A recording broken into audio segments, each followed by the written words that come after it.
acá tenemos el libro. Realmente, ¿cómo haces para poder encriptar toda la información en un libro? No sé, porque tiene muchísimas cosas. Tiene hasta de gastronomía, tiene lugares en los cuales hay que parar en rutas argentinas. Aparte de todo un poco, no es que te centraste en un lugar solamente, sino que estuviste recorriendo muchos lugares, muchas partes del país. Buenas tardes primero. Mira, en el caso mío, la literatura funciona tratando siempre de unir dos mundos, el periodismo con el mundo creativo, ¿no? Que tiene la literatura. Entonces, es un universo donde, si bien hay libertad, uno como periodista también quiere dar información. Por lo tanto, Ujú.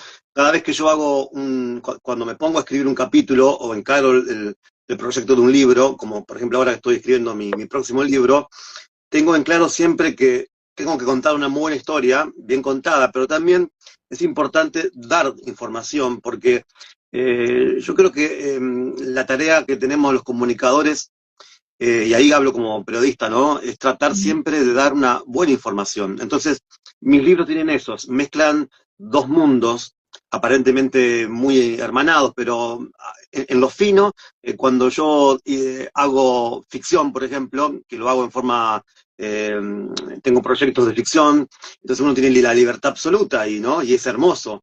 Pero sin embargo, bueno, el estilo de la crónica de viaje obliga a tener algunos protocolos que tienen que ver con que el autor debe obedecer a unos lineamientos y yo creo que el viaje siempre es el que manda. Uno cuando viaja, que es un estilo de vida el nuestro, Ujú. esto de viajar todo el tiempo y por todas partes y encontrar historias y hablar con personajes. Eh, bueno, es un estilo literario muy interesante porque, y es muy antiguo, es decir, ya uno piensa desde Marco Polo en adelante, ¿no? Y antes algunos viajeros árabes y fenicios, en fin. Y tiene para mí es muy interesante porque vos vas descubriendo, y esto de viajar sin moverte es posible, entonces vas descubriendo un montón de encanto que tiene el papel, el libro, porque te obliga a pensar en ese lugar que el autor está escribiendo. Entonces, es un ejercicio muy interesante para el autor y para el lector. Yo incluso, verás, atrás tengo un montón de libros, muchos de esos libros Sí. son de cronistas de viajes, entonces para mí es igual que el mapa que tengo ahí, que es mi último viaje a Cabo de Hornos, Ujú. yo tengo que estar siempre al lado del mapa donde yo voy a viajar. Esa perspectiva que tiene el plano del mapa para mí es fundamental. Una vez cuando estoy en Ujú. territorio, voy imaginando lo que vi en el mapa y lo tengo en la cabeza. Entonces cuando voy manejando, voy en el avión o en un barco, inmediatamente se me viene ese mapa y yo creo que es muy Ujú. importante esa ayuda de la cartografía, que también es una literatura, porque bueno, si uno ve un mapa y se sienta a ver el mapa, vas a encontrar una cantidad enorme de información y de meta información. Hay metas relatos, hay accidentes geográficos, indicaciones de números, de kilómetros, Vivo. Justamente hablabas de el situarse, del tema del movimiento también. En este libro hablas de este movimiento primitivo, ¿no? O sea, de este movimiento que tiene que ver con lo primitivo, ¿no? El tema del moverse. Y justamente hace unos programas hablábamos con un fotógrafo y decía que para sacar una buena foto, ¿no? Había que vivir la experiencia. Me imagino que también al momento de escribir tenés que vivir, no es solamente el pasar y el tomar nota de lo que estás viendo. Me imagino que es el vivir también, el comer la comida que hay en el lugar. Me imagino que tiene que ver con eso al momento de escribir. Sí, por eso para mí es muy importante, una muy buena apreciación la tuya. De la única manera que funciona para mí un libro de crónicas de viajes es eh, estando mano a mano con el protagonista o la protagonista, comiendo su comida, bajo su sombra, bajo su cielo, eh, eh, sentir sus aromas, ¿no? El aroma de la tierra, de las flores, y dormir en ese mismo lugar, ¿no? En el mismo pueblo o en el mismo páramo o paraje. Es fundamental el contacto de las miradas, el cruce de las miradas, porque entonces ahí, cuando yo hago una entrevista, estoy atento en esta vista periférica que uno tiene, estoy atento no solo a cómo se mueve esa persona, cómo camina, cómo habla, cómo mira, sino también lo que pasa alrededor, ¿no? Y entonces vas formando un perfil. Y claro que tenés que comer esa comida, generalmente son las comidas locales, las comidas típicas son muy sabrosas, son muy honestas en cuanto a su elaboración, siempre son productos que están ahí, que los podés ver. En el caso de la Patagonia, podés ver el cordero, podés ver el choique, podés ver la liebre, y en el caso del norte o del centro, podés ver ahí nomás la vaca, y también los tomates que vas a comer en la ensalada o la lechuga. Es decir, es importante, para mí es crucial en esta experiencia de contar después luego lo que uno ve, jugársela entero, es decir, uno no puede estar comiendo un platito de arroz Sí, magro en un lugar en llevarte donde el sándwich, ¿no? claro, no, en un lugar donde te hacen un locro pulsudo, es el locro del norte, o por ejemplo vas a una parada sanguchera y hay como el caso del cruce, ahí en Balcarce hay un sándwich de medio metro, Mm, y, y te sorprende ese sándwich, ¿no? Porque tenés que comerlo al menos un pedacito, no vas a comer medio metro sí, de sándwich, mm, pero sí, todo no se puede. y es arriesgado también, porque no solamente por la parte gastronómica, porque vos abandonás tu vida urbana, es decir, abandonás tu dieta, abandonás tus horarios. En el viaje a mí generalmente me preguntan, ¿cómo tengo que hacer para acompañarte? Bueno, en principio esto es un trabajo, pero después, en realidad, eh, hay momentos en donde uno está en lugares muy remotos, a veces nos perdemos cuando vamos de viaje y no encontramos los lugares, o hay mucha nieve y tenés que empezar a caminar porque el auto no puede ya transitar por la nieve. Es una entrega total, al menos como yo la vivo, porque después yo sé que hay otras formas de hacer notas por vía telefónica, pero para Sí, mí soy de la vieja escuela, si podría decirse de esa manera, y prefiero siempre el contacto de la mirada, ¿no? El estar ahí, el cansarte, el dormir cansado y estar ahí como desacomodado en tus horarios, porque es muy importante que vos te vayas de esa zona cómoda de tu vida, y que seas parte de esa realidad que después vas a contar. Es mucho más fácil, es así. Cuando he tenido notas telefónicas, muy pocas en mi carrera, para mí es muy difícil hablar con alguien por teléfono. sí, Soy medio complicado, sí, en ese sentido, y nada supera el contacto cara a cara.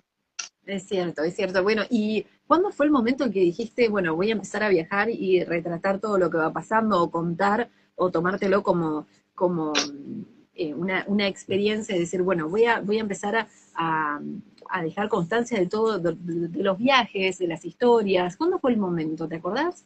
Sí, tiene que ver primero desde el origen. Yo desde muy chiquito sabía que iba a escribir y que me iba a ganar la vida escribiendo. Y entonces pasé por todas las etapas, es decir, desde que era muy joven, esto de idealizar la literatura, me di cuenta rápidamente que en Argentina es muy difícil vivir de la literatura, por lo tanto el camino más cercano era el periodismo, y entonces, bueno, ya a los 17 años trabajaba en un diario y ya podía ganar dinero escribiendo. Después está aquello que es una máxima, y siempre la repito cuando doy charlas, que lo que uno desea, y si lo desea fuertemente, generalmente se hace realidad. Entonces, yo deseé ganarme la vida viajando, porque es una de las cosas que más disfruto, el estar en movimiento, el viajar. Entonces, bueno, una cosa condujo a la otra y rápidamente comencé a trabajar en medios donde me obligaban a viajar, me obligaban en la buena medida, ¿no? Yo proponía proyectos de notas y eso se aceptaba, y comencé el primer trabajo serio sobre viajes en la revista El Federal, siempre lo recuerdo.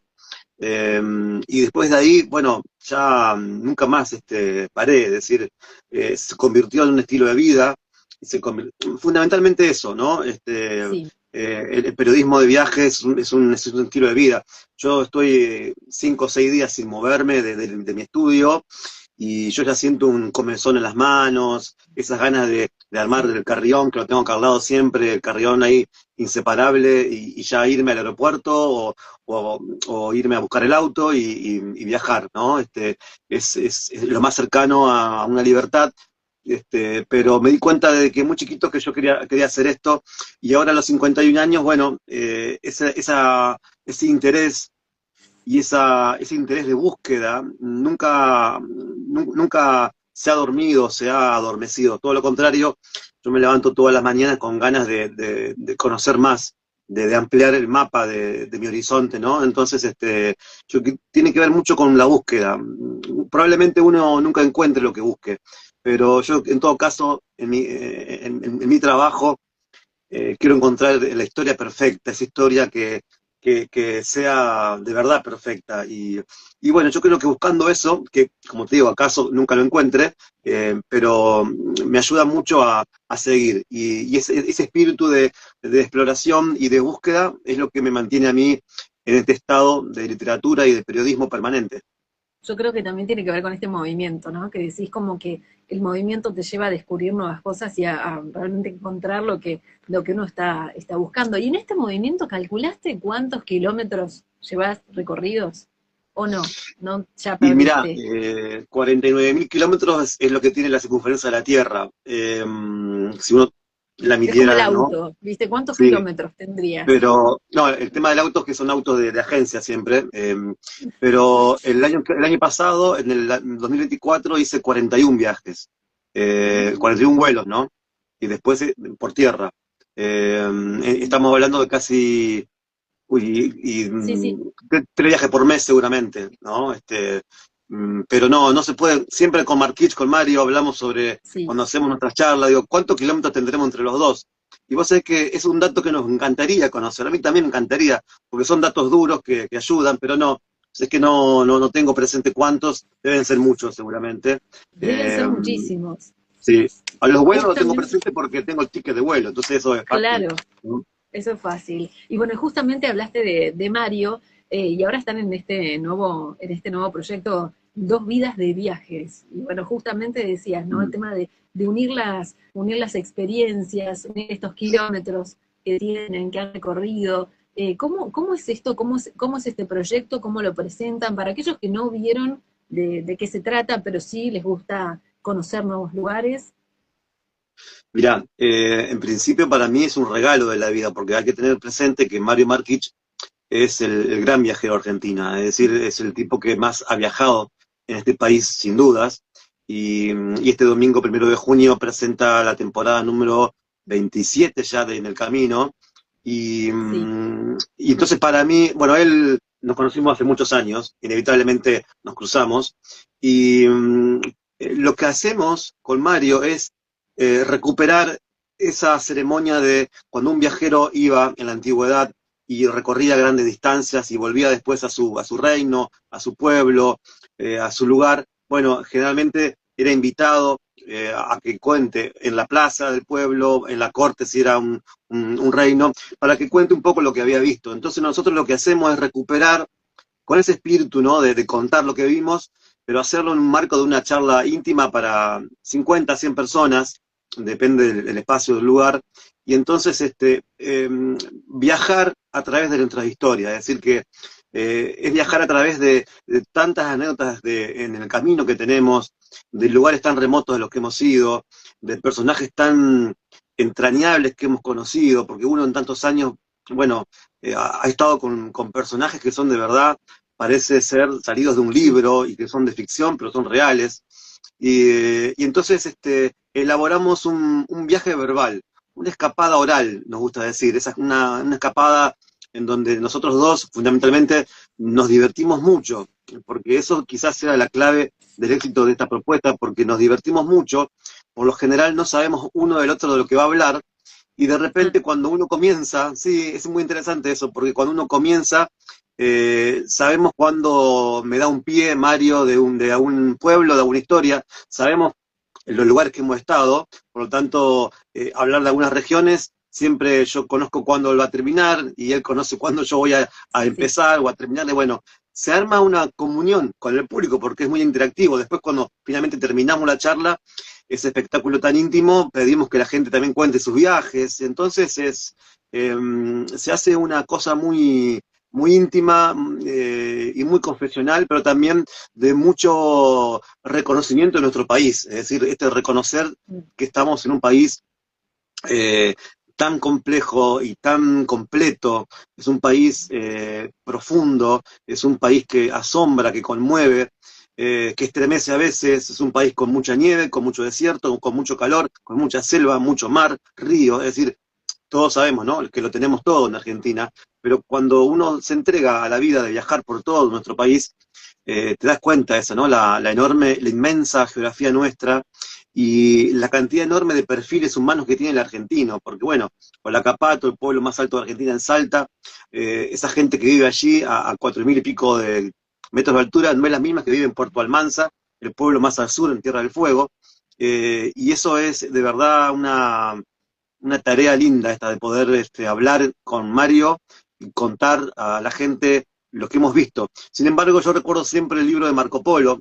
Marco Polo dijo que solamente contó la mitad de lo que vio y nos quedan un montón de cosas. Y también cuando uno hace un libro, eh, uno trata de contarlo todo, pero en definitiva el libro tiene que cerrar en una determinada cantidad de caracteres y quedan cosas siempre en el tintero y uno quisiera contarlo todo, pero bueno, yo creo que lo que hacemos con él es eso, tratar de que viajemos juntos en un comedor de campo, en un teatro de pueblo, en fin, en esos lugares tan pintorescos. Es increíble, porque, bueno, si uno cuando se acerca a un libro, ¿no? En este caso, dice, bueno, ¿qué voy a encontrar? Dice que el libro tiene mapas también, ¿no? Lo tengo acá. Eh, pero no se imaginan lo que pueden encontrar, porque Mm. no, realmente es muchísima la información que hay dentro del libro. Es impresionante todos los tips, todos los datos, todo lo que van a encontrar en el camino, digamos, que uno puede ir transitando en distintos sectores del país. Eh, ¿Cuánto tiempo te llevó a hacer este libro? Bueno, esa es O una sea, muy ¿hace linda cuánto pregunta. que, Mm. porque, no, realmente, porque más allá de que uno tiene que juntar la información, o sea, el recorrer todo esto, porque, a ver, Leandro, no es que agarrás y decís, bueno, voy a juntar información y voy a escribir algo. No, lo viviste todo esto y Sí. es impresionante decir, ¿en cuánto tiempo te llevó esto? O sea, ¿qué tenemos? Capaz que tenemos notas de hace muchísimos años. ¿Cómo hiciste para hacer este libro? Este libro, Rutas de Argentina, la particularidad que tiene, bueno, que yo pongo tres rutas, ¿no? Uno va a las cataratas del Iguazú, otra Sí, va a Salta, y otro va a la costa de Río Negrina y termina en Bariloche, en la cordillera. Eh, bueno, viajé a todos los lugares, pero si tenemos que mensurar en años, es una década por lo menos de viajes por la República Argentina.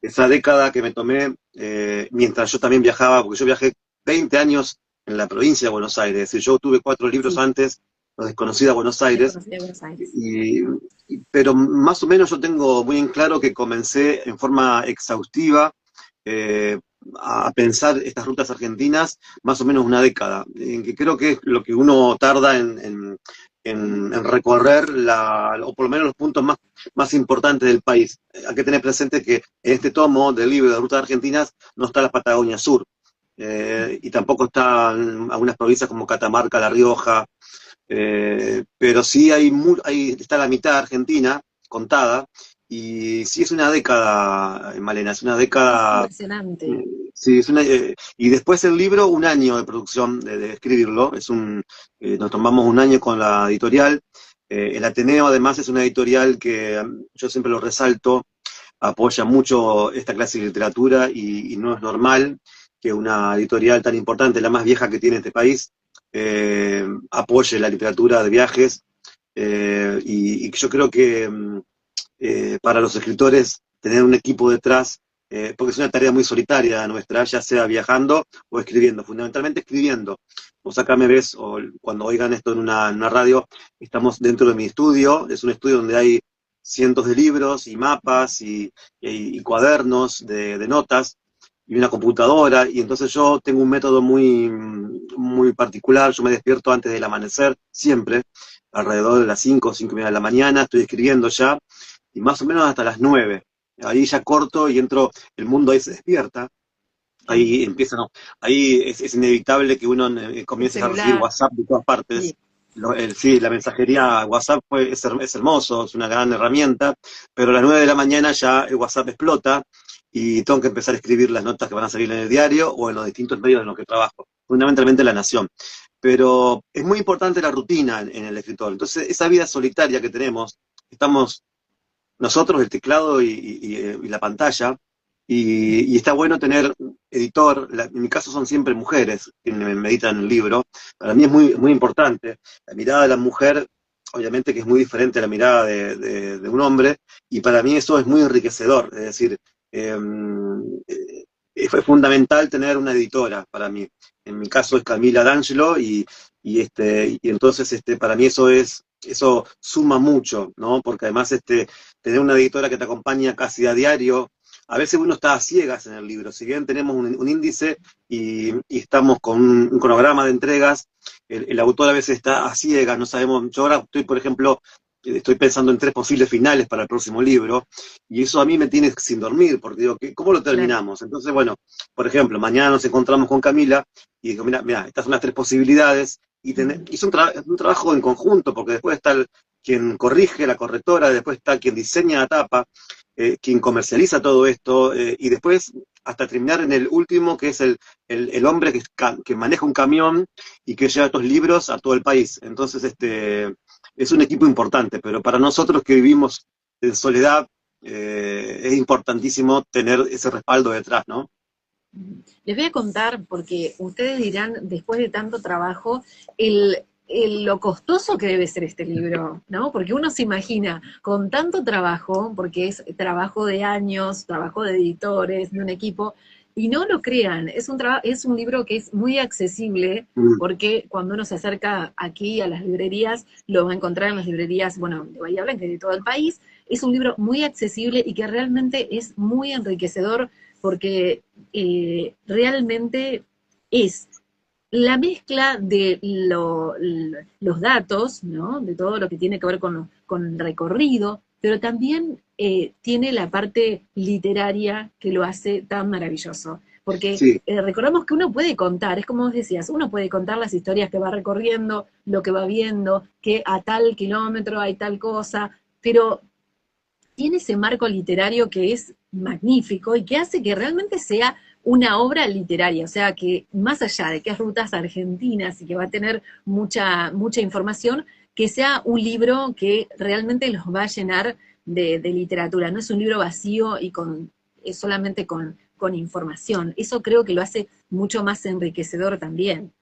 bueno, muchas gracias, Marina, porque la verdad que uno trabaja para eso. Y también es muy importante, porque yo además soy lector, un voraz lector, entonces yo gasto un montón de plata por mes en libros y no en vano está el libro a precio accesible, porque yo también, eh, la idea es que con la editorial trabajemos en un producto que la gente no gaste tanto dinero. Es decir, para mí, yo Claro, sé que lo se que pueda cuesta. acceder. Hay libros que uno desearía tener, pero salen tan caros que no, que lo has Mm, pensado 2 o 3 veces cuando vas a comprarlo. Sin embargo, sí. siempre los míos son libros que cualquiera lo puede tener. Entonces, para mí eso es muy importante, porque los libros, yo tengo un pensamiento que la evolución de lo digital es el papel, es decir, contra todos los pronósticos, el papel, ¿no? El libro, Sí, nunca pierde vigencia y es una aplicación que no necesita electricidad, ni actualización, ni señal sí. de internet, Mi está siempre batería. presente. Sí, No puede, está siempre cargado el libro, siempre está cargado al ciento por sí. ciento Y entonces es interactivo porque el libro solo no sirve para nada, tenés que enfrentarte a la obra, al papel. Y por eso los libros son elementos encantadores, que tienen magia. Y yo creo mucho en cómo vuelvo a esto de despertarme antes del amanecer, porque los griegos decían que las musas eh, eh, con, tenían, cuando inspiraban al autor, ya sea un escultor, un artista plástico, lo hacían antes del amanecer y con voz muy baja. Y yo creo que todas esas cosas misteriosas, porque en definitiva, yo cuando me enfrento todos los días, muy temprano, a escribir, y ya retomo como dejé el día anterior, nunca dejo de pensar desde que soy muy pequeño ¿cómo alguien puede escribir? Porque yo me lo pregunto todo el tiempo. Y eso a mí me asombra, y hay un misterio dando vuelta ahí en nuestro oficio, hay un misterio que es inentendible en sí, porque ¿qué es lo que te lleva a vos a esa? Yo, por ejemplo, me preguntan muchas veces qué haría. Digo, mirá, yo escribo para sobrevivir, porque no podría imaginarme haciendo otra cosa. Es decir, Claro. si yo no escribo, me siento incompleto. Entonces, hay una parte ahí también de supervivencia en este mundo o en esta realidad, y una canalización de una cantidad de cosas que escribiendo, bueno, hacen un poco más leve la realidad o la existencia. Muy bien. Bueno, no por nada estudiaste Bellas Artes, ¿no? Mm, También. sí, sí, yo siempre digo Porque que tiene, sí, sí, si lo puedo pintar, lo puedo contar. Y algo de eso decía Edward Hopper, un gran pintor norteamericano. Él también pensaba que hacía siempre escenas de la vida cotidiana neoyorquina. Y para mí el arte plástico es el arte mayor, poder plasmar algo en un plano. Yo extraño todos los días pintar, pero la literatura le ganó la pelea a las artes plásticas, y bueno, ahora me conformo con ir a las galerías y ver y consumir arte, ¿no? Pero extraño a veces tener un pincel y el óleo, ¿no? Ese elemento tan noble. qué lindo. Bueno, decías Desconocida Buenos Aires, que está dentro de tus obras, y también está Proyecto Pulpería. ¿Cómo es eso para aquellos que no han escuchado de esto, de qué se trata? Bueno, el proyecto Pulpería fue también, lo podemos ver como una génesis de lo que yo luego escribí o lo que yo quise transmitir en mi obra, porque cuando comencé a viajar por la provincia de Buenos Aires, esto estábamos hablando de los primeros, de los fines de los 90, Ujú. en forma así metódica, me di cuenta que a 100 kilómetros más o menos del obelisco había un quiebre en el entramado social, cultural, económico. Estaba muy presente aún el cierre de los ramales ferroviarios, el turismo rural todavía no se estaba asentando, las pulperías estaban cerrando, los almacenes de campo vacíos o apenas habitados por algunos gauchos, y entonces me di cuenta que había que actuar, eh, y actuar rápidamente, porque algunos pueblos iban a desaparecer. Por lo tanto, pensé en esto, ¿no? De poder hacer una ONG que pudiera estar al rescate, que pudiera servir al rescate de esos pueblos, ¿no? Entonces, bueno, fundamos 5 bibliotecas, asistimos a 48 pueblitos han sido, hemos reciclado y ayudado a que muchos almacenes de campo y pulperías sigan abiertos.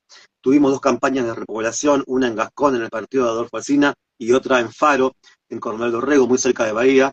Eh, y siempre, bueno, también asistimos en épocas donde había mucha agua, inundaciones, agua potable en las escuelas, internet también a las escuelas rurales, en fin. Era que yo siempre pensé que lo más importante es que la gente de los pueblos tuvieran los mismos servicios que tengo yo, que vivo en el barrio de Barracas, en Buenos Aires, porque no puede ser que alguien en la provincia de Buenos Aires no tenga acceso a la educación, a una buena educación, o que el camino rural siempre esté en mal estado. Entonces, bueno, nos pusimos manos a la obra, y yo creo que fue un momento muy, muy activo, fue muy interesante. Después, con mis libros, se completó mucho la idea, porque cuando el turismo rural comenzó a ser un agente de cambio real en los pueblos, cuando, por ejemplo, empezaron a reabrir las pulperías, los almacenes de ramos generales, familias que no querían ir más a la ciudad comenzaron a pensar en abrir hospedajes, el pequeño productor comenzó a trabajar de una manera mucho más ordenada, y quizás empezó a hacer agricultura orgánica. Cuando hubo más o menos un lustro a esta parte, hubo un boom muy grande Sí. de salidas, estas famosas escapadas, y el turismo rural es hoy un agente de cambio. Es decir, gran parte de los pueblitos que yo vi en aquel momento que estaban abandonados son hoy destinos turísticos totalmente aplomados y consolidados. Entonces todos los fines de semana hay trabajo, y también los días de semana en época de vacaciones, y lo que antes era desesperanza, y lo que antes era incertidumbre, hoy es planificar las mesas de un restaurante. Hoy es que mucha más gente no pueda entrar, porque si hay 15 mesas, de repente se vienen hay gente que quiere, es decir, hay muchas personas que comenzaron a pensar en vivir en los pueblos, entonces, bueno, yo ya entré a dejar la parte operativa, que era hacer estas campañas de repoblación, para dedicarme de lleno a difundir. Después lo que yo vi es que la gente necesitaba información, entonces lo que me dediqué fue a hacer esos 4 libros de Buenos Aires, para comunicar que había hospedajes, que había pulperías, que las mujeres siempre han sido las principales impulsoras en lo que tiene que ver en recuperación de los pueblos y en comunicar, en dar información. El libro que vos tenés en la mano y los 4 anteriores de Buenos Aires, al pie de cada historia, yo siempre pongo el WhatsApp de ese lugar o el Sí. Instagram, ¿no? Entonces vos lees el capítulo y si es un capítulo de un comedor de campo, ya podés inmediatamente reservar una mesa, ahí, Mm. nada más. Es muy fácil. Y Es yo creo súper que esos libros, completo, o sea, sí, es lo que uno necesita al momento de viajar, o sea, al conocer un lugar, yo creo que los libros te dan toda la información porque te trasladan al lugar y aparte se puede generar esta sinergia antes del viaje con los lugares en sí. Yo me imagino que también hablando de este proyecto de pulpería, debe ser un poco también lo que te va brindando o lo que te va llevando, lo que te llevas de todos esos viajes, ¿no? Que haces, porque me imagino que cuando recorres algún lugar, decís, bueno, tengo un destino, voy a recorrer de tal a tal lugar, después volvés y te traes millones de historias y también el cariño de la gente, la generosidad. Yo creo que debe pasar esto también, ¿no? Al momento de volver a tu rutina. sí, cuando vos vas a buscar una historia, te encontrás con, no sé, 1000 historias. Vos, acá en Argentina levantás una piedra, hay 5 historias para contar. Sí, cuando regreso, y en el proceso del viaje, durante el viaje, lo mejor que pasa es que yo sé que voy a ir a 2 o 3 lugares nada más, pero después, durante ese viaje, voy dándole mucho espacio a la improvisación y a la intuición. Entonces por ahí paro en un lugar, camino a ese destino que yo sé que voy a ir y escucho o pregunto, soy muy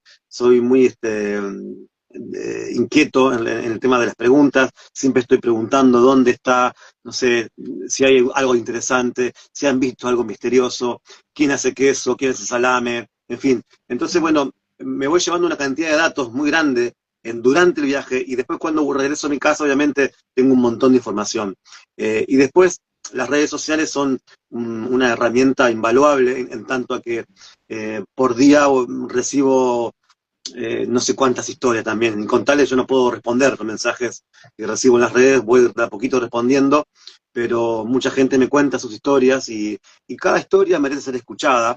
Y también como cada pueblo tiene su particularidad. Y sí, cuando uno regresa, bueno, yo ya estoy tengo el ejercicio ya, el entrenamiento de los viajes, pero sin embargo sigo 2 o 3 días pensando en ese viaje, cuando estoy ya en mi casa, ya y escribiendo. Sí, es ¿Quién fue? como cuando uno tiene que desarmar la maleta, ¿no? La valija, el carrión, ¿no? Es como decir, Sí, bueno, vas sacando de a totalmente. poco, sacás todo de una vez, es como que, me imagino que uno se debe tener que tomar su tiempo, ¿no? Como para procesar la experiencia en sí. Por eso, por ejemplo, yo no me gusta viajar en avión porque llegás muy rápido al destino, pero bueno, es inevitable en Argentina. Sin embargo, cuando tengo que viajar por tierra, para mí es mucho mejor porque vos vas creciendo con el viaje y te permite parar. Para mí las paradas en los viajes, el libro Ruta de Argentina lo que tiene de particular, para los lectores que aún no han leído, es que lo que yo propongo es que un viaje, por ejemplo, de Bahía Blanca a Cataratas, que serán alrededor de 20 horas de viaje, eh, se puede hacer, por ejemplo, en 5 días. Y vos puedas parar en todas las provincias. Mi idea como autor es que vos pares en todas las provincias, en diferentes lugares, para conocer más ese camino. Por ejemplo, yo estoy acá en la ciudad de Buenos Aires, entonces hay paradas que son inevitables al norte de la provincia, en la provincia de Entre Ríos, en Corrientes y también en Misiones. Cuando propongo ir a Salta, por ejemplo, paramos propongo paradas en Buenos Aires, en Santa Fe, en Córdoba, en Santiago del Estero, en Tucumán, en Jujuy. hasta llegar a Salta, al lugar que vos quieras llegar de Salta. Lo mismo en la Patagonia. Para mí, esto de poder desacelerar, es decir, el destino no se va a mover, el destino o la Sí. montaña o el lugar donde vos vas a estar no se va a mover, va a estar siempre ahí. Pero entonces la aventura está en ese viaje, ¿no? Que comienza siempre un par de días antes de subirte a tu auto y que vas pensando qué vas a llevar, qué ropa, y vas consultando cómo está el clima, y vas leyendo en internet algunas cosas que querés saber de ese destino, pero si te dejás llevar un poco por el camino, y por cómo se viajaba antes. Hay que tener en cuenta, por ejemplo, que desde el Cabildo hasta Mendoza eran 20 y pico de días de viaje, y desde el Cabildo hasta Mar del Plata eran 7, 8 días. Es decir, obviamente que yo no propongo esto de 8 días hasta Mar del Plata, pero sí desacelerar un poco, porque lo que he notado en estos años es que hay una necesidad de llegar rápido a destino. Y enseguida ese viajero quiere hacer muchas cosas a la vez y quizás no disfruta tanto el viaje.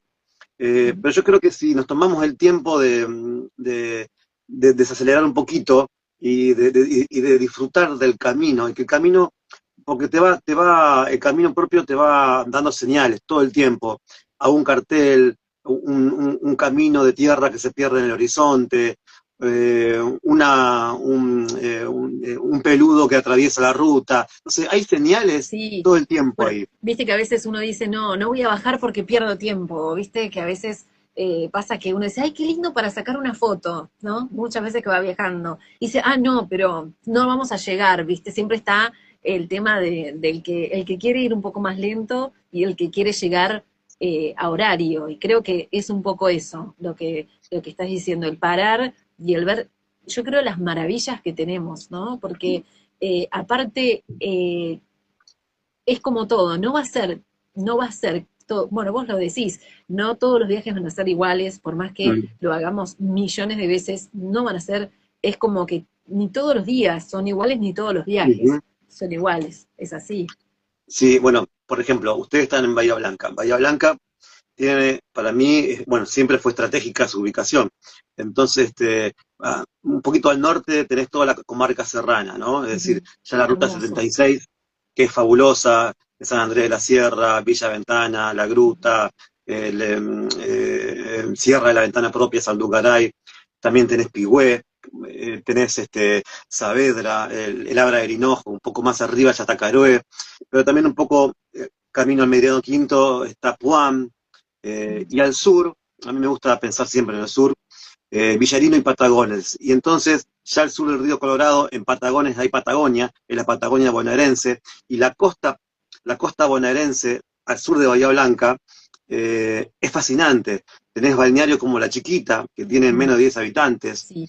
Los Pocitos, que tiene 80 habitantes, donde hay ostras, y una de las ostras más ricas que tiene nuestro país, ostras que son muy grandes, carnosas, jugosas, y la gente cuando vos vas a, por ejemplo, a Los Pocitos, antes de darte una tabla con chorizo seco y queso, te ofrece una ostra recién cosechada, recién sacada del mar, ¿no? Y una gota de limón y nada más. Y por Mm, ejemplo, la villa 7 de Marzo, que está ahí, o Baliza, que es la última playa de Buenos Aires, o la primera para la que viene de la Patagonia.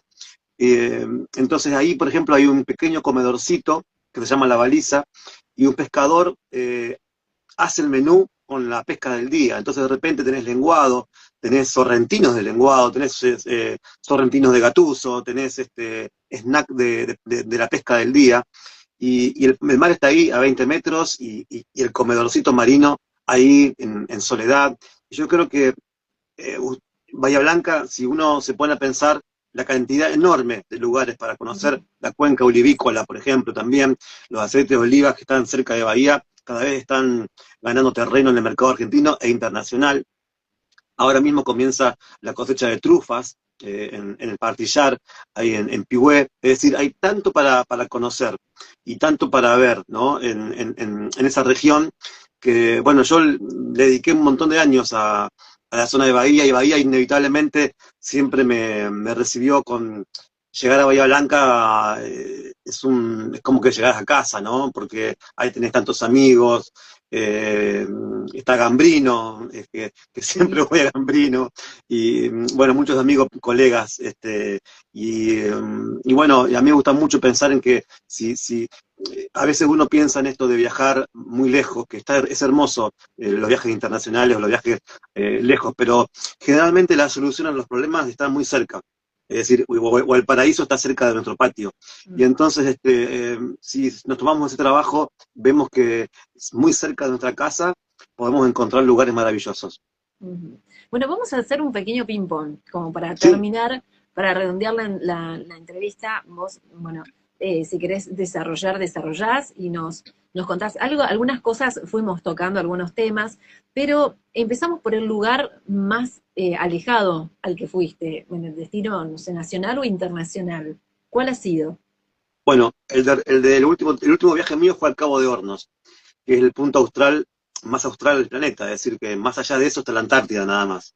Y el Cabo de Hornos es una navegación de 8 días, depende cómo esté el viento, y cuando vas atravesando canales, los fiordos chilenos y fueguinos, y de repente te encontrás con el Océano Pacífico, el mar abierto, y ese océano inabarcable que no tiene nada de Pacífico, y cuando en el Cabo de Hornos, en la isla Hornos, se enfrenta con el Atlántico, esos dos océanos ahí, eh, el mar ahí efervesce, parece que tuviera vida propia, entonces hay corrientes que las podés ver, ¿no? Pero hay corrientes internas, ahí se juntan dos corrientes muy grandes, y cuando llegué a la isla Hornos, en ese momento había aproximadamente 90 nudos de viento, que son casi 200 kilómetros por hora, es decir, en cualquier momento, en cualquier lugar del mundo era un huracán eso, sin embargo allá es lo normal.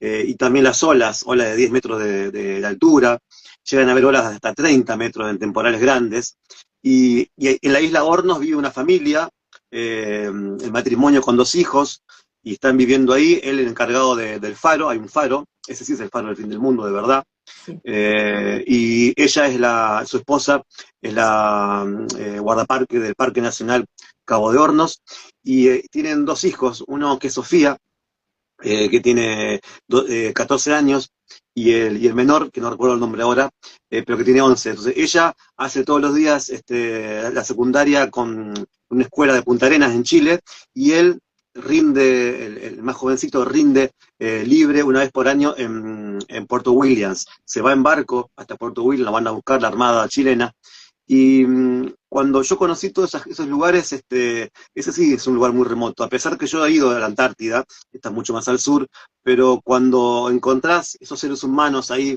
perdidos en ese colmillo de piedra que es la isla Hornos, que hubo 800 naufragios y murieron 10.000 marinos ahí, es un cementerio de barcos lo que hay debajo del agua, y sin embargo ellos tienen cuando hablas con ellos los encontrás tan felices, no quieren por nada en el mundo irse de ese lugar. Bueno, ese lugar a mí me conmovió un montón, y es el último viaje, y todavía no he viajado porque ya viajo ahora el martes, ¿no? Pero fue un viaje que tuve que asimilar mucho porque fueron muchos días, y la verdad que es muy emocionante.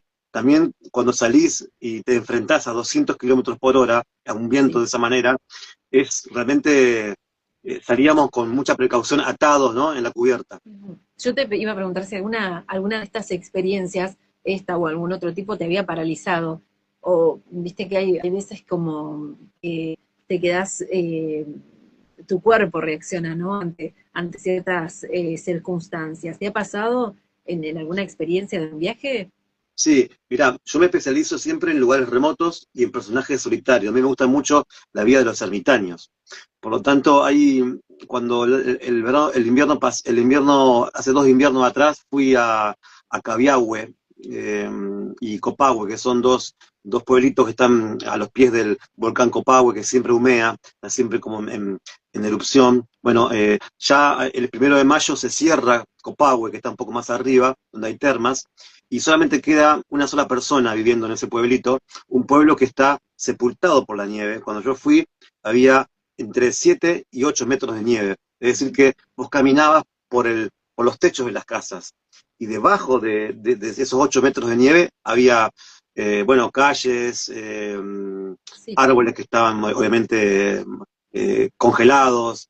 Sin embargo, el ser humano se hace su lugar y como si fuera pasando por paredes de nieve, encontrar la casa de Nicolás Carter, y Nicolás Carter se queda ahí todo el invierno, solo, en Copahue, y a mí eso me paralizó mucho cuando yo lo conocí a él, y hablé con él. Él tenía, bueno, él tiene su casita y una salamandra. Cada una semana y media, el ejército le trae un poco de leña, y él con su mate y con un pan que amasa, bueno, y con tantas, a ver, una vida muy básica. Él pasa todo el invierno hasta octubre, que vuelve a abrirse ese pueblo. Entonces, de mayo a octubre, él está solo. Y a mí eso cuando lo conocí a él, que encima casi todos los días yo ahora lo saludo, por internet, tiene una pequeña conexión a internet ahí inestable, pero la tiene. Y a mí eso me conmueve un montón, ¿no? Encontrar a esa gente que está sola, y él, cuando yo le pregunto por qué te quedas acá, cuál es la razón, si mira, es un paraíso, es un paraíso, yo estoy solo acá, me gusta estar solo. Él escucha por ahí alguna radio, y él me dijo, soy el guardián del volcán, un volcán que tiene 3.400 metros de altura, y como te digo, está siempre a punto de erupcionar, y está ahí, está solo. Él, si llegase a producirse una erupción, hasta que llegue la ayuda, bueno, quién sabe qué pasa con el pobre Nicolás, pero hallar a esos personajes solitarios a mí me estremece muchísimo. qué historias increíbles. Eh, ¿Qué le dirías a esa persona que hace tiempo que quiere hacer un viaje, que planea y dice, me gustaría, y va postergando por una cosa, por otra, dice, no, pero bueno, uno tiene que tener el tiempo? ¿Qué le dirías a esa persona? Mirá, yo conocí un viajero que ya no está en este mundo ahora, pero dio la vuelta en el mundo en un Torino, un gran viajero de Carué. Y él me dijo una vez, hace muchos años atrás, me dijo, a los sueños solamente hay que ponerle fecha. Y bueno, él tenía un sueño de recorrer el mundo en Torino, y solamente le puso una fecha y comenzó a salir. Siempre después encontramos nosotros la manera de juntar algo de plata, porque la plata siempre es como la condición, es decir, esa cosa, ese efecto condicionante que nos dice que no nos va a alcanzar, o por ahí no sabemos cómo arreglar con nuestros trabajos, quizás me echen, quizás no encuentre la manera, pero siempre se encuentra la manera. Si uno, como siempre digo, lo que hablábamos al principio, si uno desea fuerte, algo se cumple. Es una ley universal, misteriosa, pero es una ley real, y al fin y al cabo pasa siempre. Entonces, hay que ponerle fecha a un viaje. No hay nada más rico para la mente y para el corazón que salir de nuestras casas, salir de nuestro barrio, de dejar nuestros horarios, comer otras comidas, sentir otras tonadas, hablar con otras personas, escuchar otras creencias, bailar otros bailes, y sentir otros aromas. Nada hay más rico que eso. O sea, no existe nada que el ser humano pueda experimentar de una manera tan completa como un viaje, y tan enriquecedora. Cuando volvemos nunca somos iguales, nunca somos los mismos, y cuando volvemos tenemos muchas historias para contar. Así que el consejo es solamente ponerle fecha. Y se puede viajar con muy poca plata, se puede viajar con más o menos plata y con mucha plata, Sí, pero se sí. puede viajar. Y a Y veces viajar no es irse a, como te digo, a un lugar sí, alejado, sino simplemente a un lugar cercano. Y ya el hecho de movernos, el movernos tiene una significación neurológica muy importante. Es decir, movernos en nuestras casas obliga al cerebro a de vuelta activar eso que tenemos dormido, que es la intuición. Es esto de que, a pesar que nosotros digamos, no, yo no puedo hacer esto, sí, el ser humano puede hacer casi todo. Es decir, puede mover montañas, puede mover voluntades. Y el ser humano de verdad que necesita mucho el movimiento, porque siempre fuimos nómades. Y lo tenemos dormido a eso, Malena. Entonces, sí, para mí, el justamente viaje, mm, en el libro leía que decías que hemos perdido algo crucial en nuestra evolución, el alimento que produce curiosidad. Justamente esto me llamó exactamente. mucho la atención, ¿no? Mm. Porque cuán enriquecedor que es un viaje en todo, ¿no? En cómo te abre la cabeza, ¿no? Y te lleva a esto, a conocer otras cosas, a conocer otras realidades, al enfrentarte con otras situaciones, también el instinto de supervivencia, ¿no? Que llevan los viajes. ¿El viaje se hace solo o se hace con alguien? Bueno, son dos viajes diferentes. A mí, cuando me toca viajar solo, es precioso porque vas hablando mucho y en ruta se establecen conexiones neuronales que fácilmente uno la puede encontrar en la vida urbana. Cuando vos estás 8 o 10 horas viajando en una ruta solo, escuchás radio, pones música y a veces solamente estás en silencio, pero y la gente que ha viajado seguramente lo asienta, porque las conexiones neuronales, insisto, estas conexiones que podés dominar el mundo, te sentís como invencible, te sentís muy capaz de todo. El viaje te da cierta invulnerabilidad, te da cierta coraza sobreprotectora, y yo creo que el viaje solitario tiene eso, de poder dominar los horarios, de poder hacer realmente lo que vos quieras, pero también cuando vos ves un paisaje maravilloso, cuando vos estás en un lugar, cuando te toca la floración de tulipanes en Trevelin, por ejemplo, en Chubut, cuando te toca caminar por la selva de Misiones, o cuando te toca ir por los valles calchaquíes, necesitas expresar lo que estás viendo. Entonces la Ujú. compañía ahí tiene una importancia capitular en ese viaje, ya sea tu pareja, ya sea un amigo o amiga, Sí, sí. tu hijo, madre, padre, es decir, poder compartir la belleza hace que esa belleza sea mucho más completa.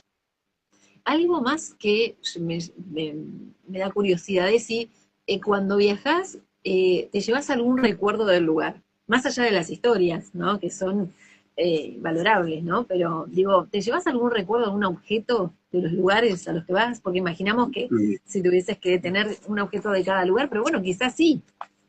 Bueno, atrás se ven una cantidad de cosas o que me regalan o que compro. Claro. Sí, yo me llevo dos cosas siempre. Algún objeto que tiene que ver con, eh, qué sé yo, una piedra, que es una obsidiana, Ujú. que hay ahí en el lugar, pero si ese objeto se puede comer o tomar, para mí es mucho mejor.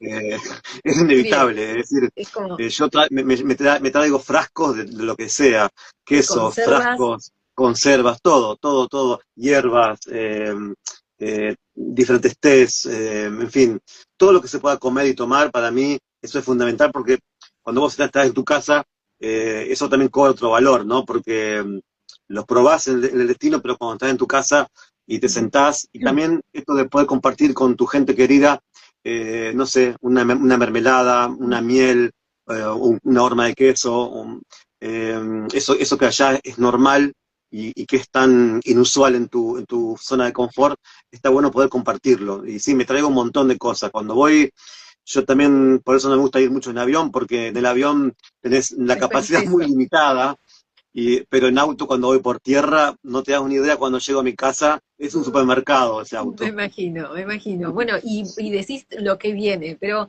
¿con qué te vas? ¿Tenés algún objeto particular que decís, algo que te acompaña, algo que te protege, algo que llevas con vos siempre? Más allá del Sí, mirá, mapa. yo me llevo, lo tengo justito acá porque estamos acá en mi lugar de trabajo. Ujú. Son dos objetos. Una es un cuaderno Rivadavia, clásico, que Sí, usaba yo cuando era un estudiante de primaria. Y se consigue en pocos lugares ya porque ahora obviamente quedó obsoleto. Y sí. después una libreta de notas es personalizada, que me hace Isabela, que es una diseñadora de libretas para escritores. Y entonces me llevo estas dos. Y son para mí como elementos protectores. Eh, Porque cuando estoy de viaje, yo nunca escribo. Es decir, solamente cuando hago una nota de breaking news, cuando es necesario mandar al diario nota de actualidad, pero por lo general mis contenidos se pueden trabajar en mi estudio. Pero sí, a fin del día o durante el viaje tomo notas de todo, de qué como, de los precios, de cómo se llamaba tal persona, de las rutas, de los caminos secundarios, está todo en esta información, para mí es crucial.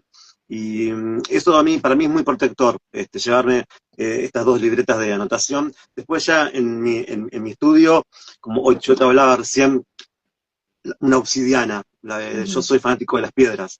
Entonces siempre escribo con obsidianas y siempre escribo con una misma virome, Una misma pic, lapicera. 1.6, trazo grueso, sí. También se consiguen cada vez menos estas ya. Pocas. Así que tendría que hacerme un estoqueo de ellas.